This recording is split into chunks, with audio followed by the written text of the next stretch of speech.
আসসালামু আলাইকুম ভিউয়ার্স। বাংলাদেশের সর্বশেষ আপডেট সংবাদে আপনাদের স্বাগত। জানিয়ে দিব হাতে থাকা সর্বশেষ আপডেট বাংলা সংবাদ। প্রথমেই সংবাদ শিরোনাম, ছাত্রলীগকে নিষিদ্ধের আলটিমেটাম দিলেন মাহমুদুর রহমান। এরপর জানিয়ে দিব সাবের হোসেন চৌধুরী গ্রেফতার। এদিকে দেশে স্বৈরাচারের দোসরদের কোনো স্থান হবে না বলেছেন রিজভী। আরও জানিয়ে দিব রাতের মধ্যে 11 জেলায় 60 কিলোমিটার বেগে ঝড়ের পূর্বাভাস। সর্বশেষ জানিয়ে দিব আওয়ামী লীগের ফিরে আসার সুযোগ নেই বলেছেন দুদু। এতক্ষণ শুনছিলেন সংবাদ শিরোনাম, এবারে বিস্তারিত। তবে অনুরোধ থাকবে ভিডিওটিতে একটি লাইক করবেন এবং কমেন্ট করে জানিয়ে দিবেন কোন জেলা থেকে আপনি আমাদের এই ভিডিওটি দেখছেন। ছাত্রলীগকে নিষিদ্ধের আলটিমেটাম দিলেন মাহমুদুর রহমান। ছাত্রলীগকে সন্ত্রাসী সংগঠন দাবি করে আগামী 7 দিনের মধ্যে নিষিদ্ধ করতে অন্তর্বর্তী সরকারের প্রতি দাবি জানিয়েছেন আমার দেশ পত্রিকার সম্পাদক মাহমুদুর রহমান। অন্যথায় তিনি রাজপথে নামার ঘোষণাও দিয়েছেন। রোববার 6 অক্টোবর জাতীয় প্রেসক্লাবে সাংবাদিকদের সঙ্গে মতবিনিময় সভায় তিনি এ দাবি জানান। একই সঙ্গে তিনি বন্ধ থাকা আমার দেশ পত্রিকা আবারও চালু করার ঘোষণা দিয়েছেন। মাহমুদুর রহমান বলেন, অনতিবিলম্বে ছাত্রলীগকে একটি সন্ত্রাসী সংগঠন হিসেবে নিষিদ্ধ ও বেআইনি সংগঠন ঘোষণা করতে হবে। গত 16 বছরে বাংলাদেশের যত সন্ত্রাসী কার্যক্রম বা ঘটনা ঘটেছে তার জন্য দায়ী একমাত্র ছাত্রলীগ। ছাত্র জনতার বিপ্লবে সারা বাংলাদেশে হাজার হাজার ছেলে মেয়েকে হত্যা করা হয়েছে। আবু সাইদ মুগ্ধকে হত্যা করা হয়েছে। এই হত্যায় পুলিশ ও ছাত্রলীগের গুন্ডা বাহিনী ছিল। এই অনুষ্ঠান থেকে আমার দেশ পরিবার, আমার ও সাংবাদিক সমাজের পক্ষ থেকে এই অন্তর্বর্তী সরকারকে আলটিমেটাম দিচ্ছি, 7 দিনের মধ্যে ছাত্রলীগকে সন্ত্রাসী সংগঠন হিসেবে নিষিদ্ধ ঘোষণা করতে হবে। অন্যথায় আমি সাংবাদিক সমাজকে নিয়ে রাজপথে আন্দোলনে নামব। ছাত্রলীগ নিষিদ্ধের দাবি ছাড়াও মাহমুদুর রহমান আরও বেশ কয়েকটি দাবি তুলেছেন। দাবিগুলো হলো ছাত্র জনতার আন্দোলনে আহতদের চিকিৎসা ও পুনর্বাসনের জন্য স্বাস্থ্য উপদেষ্টা, অর্থ উপদেষ্টা, শিল্প ও গণপূর্ত উপদেষ্টা এবং প্রধান উপদেষ্টার বিশেষ সহকারীর নেতৃত্বে একটি কমিটি গঠন করতে হবে। যমুনা সেতুকে শহীদ আবু সাইদের নামে নামকরণ করতে হবে। মানুষ সেখানে দিয়ে পার হওয়ার সময় শতাব্দীর পর শতাব্দী আবু সাইদকে দেখতে পাবে। 2009 সালের পর থেকে ভারতের সঙ্গে যতগুলো চুক্তি হয়েছে তার প্রত্যেকটা ধারা উপধারা জনসম্মুখে প্রকাশ করতে হবে।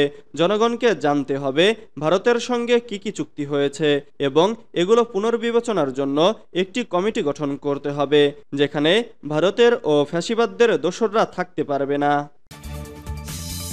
সাবের হোসেন চৌধুরী গ্রেফতার। সাবেক পরিবেশ, বন ও জলবায়ু পরিবর্তন মন্ত্রী সাবের হোসেন চৌধুরীকে গ্রেফতার করেছে গোয়েন্দা পুলিশ। রোববার 6 অক্টোবর ডিএমপির মিডিয়া অ্যান্ড পাবলিক রিলেশনস বিভাগের উপপুলিশ কমিশনার মোহাম্মদ তালিবুর রহমান এ তথ্য নিশ্চিত করেছেন। তিনি জানান, গ্রেফতার সাবেক এই মন্ত্রীর বিরুদ্ধে একাধিক মামলা দায়ের হয়েছে। তিনি এখন ডিবি কার্যালয়ে আছেন। এর আগে বিকেলে ডিবির একটি টিম সাবেক মন্ত্রী সাবের হোসেন চৌধুরীর গুলশানের বাসায় অভিযান পরিচালনা করে। সেই অভিযান শেষে তাকে গ্রেফতার করা হয়। সাবের হোসেন চৌধুরী সর্বশেষ ঢাকা 9 আসনের সংসদ সদস্য ছিলেন। মন্ত্রিসভায় তাকে পরিবেশ, বন ও জলবায়ু পরিবর্তন মন্ত্রণালয়ের দায়িত্ব দেওয়া হয়। এর আগে তিনি বাংলাদেশ ক্রিকেট বোর্ডের সভাপতির দায়িত্ব পালন করেন। দেশে স্বৈরাচারের দোসরদের কোনো স্থান হবে না বলেছেন রিজভী। শহীদদের রক্তের বিনিময়ে অর্জিত নতুন বাংলাদেশে ফ্যাসিস্ট ও স্বৈরাচারদের দোসরদের কোনো স্থান হবে না বলে হুঁশিয়ারি দিয়েছেন বিএনপির সিনিয়র যুগ্ম মহাসচিব রুহুল কবির রিজভী। রোববার 6 অক্টোবর দুপুর 2টার দিকে মৌলভীবাজারের বিয়ানীবাজার উপজেলা সদর ও বারৈগ্রাম বাজারে পৃথক 2টি পথসভায় এ হুঁশিয়ারি দেন তিনি। রিজভী বলেন, বিগত ফ্যাসিস্ট রেজিমের সময়ে বিএনপির নেতাকর্মীদের বিরুদ্ধে হাজার হাজার মামলা হয়েছে, হামলা হয়েছে। আমাদের নেতাকর্মীদের গণগ্রেফতার, গুম ও খুন করা হয়েছে। তারপরও বিএনপির একজন নেতাকর্মীকেও লক্ষ্য থেকে তারা সরাতে পারেনি। দলের প্রতিটি নেতাকর্মী গণতন্ত্র পুনরুদ্ধারের লড়াইয়ে কাজ করে গেছেন। দেশের গণতন্ত্র, বাক স্বাধীনতা, ভোটাধিকার নিশ্চিত করার জন্য দলের সকল পর্যায়ের নেতাকর্মীদের সক্রিয় অংশগ্রহণ ছিল। তিনি আরও বলেন, সর্বশেষ ফ্যাসিস্ট শেখ হাসিনাকে ক্ষমতাচ্যুত করার চূড়ান্ত লড়াইয়ে অনেক প্রাণ গেছে। এত শহীদদের রক্তের বিনিময়ে অর্জিত দেশে ফ্যাসিস্ট ও স্বৈরাচারদের দোসরদের স্থান হবে না। বৈষম্য বিরোধী আন্দোলনে গোপালগঞ্জ ও বিয়ানীবাজারে নিহত 11 জন শহীদের স্মৃতির প্রতি শ্রদ্ধা জানিয়ে রুহুল কবির রিজভী বলেন, শহীদদের রক্ত কোনোভাবেই বৃথা যেতে দেওয়া হবে না। গণখনি ও তাদের সকল দোসরদের বিচার দেশের মাটিতেই হবে ইনশাআল্লাহ। সিলেট জেলা বিএনপির সাধারণ সম্পাদক অ্যাডভোকেট ইমরান আহমদ চৌধুরী বলেন, গণতন্ত্র পুনরুদ্ধারে চূড়ান্ত লড়াইয়ে সিলেট জেলার মধ্যে সবচেয়ে বেশি প্রাণ দিয়েছে গোপালগঞ্জ ও বিয়ানীবাজার উপজেলার মানুষ। শহীদের এই রক্ত কিছুতেই বৃথা যেতে দেওয়া হবে না। দীর্ঘদিন থেকে এই এলাকার মানুষ উন্নয়নে বৈষম্যের শিকার হয়েছেন। জনগণের রায়ে বিএনপি রাষ্ট্র পরিচালনার দায়িত্ব পেলে এই বঞ্চনা আর থাকবে না ইনশাআল্লাহ। রাতের মধ্যে 11 জেলায় 60 কিলোমিটার বেগে ঝড়ের পূর্বাভাস।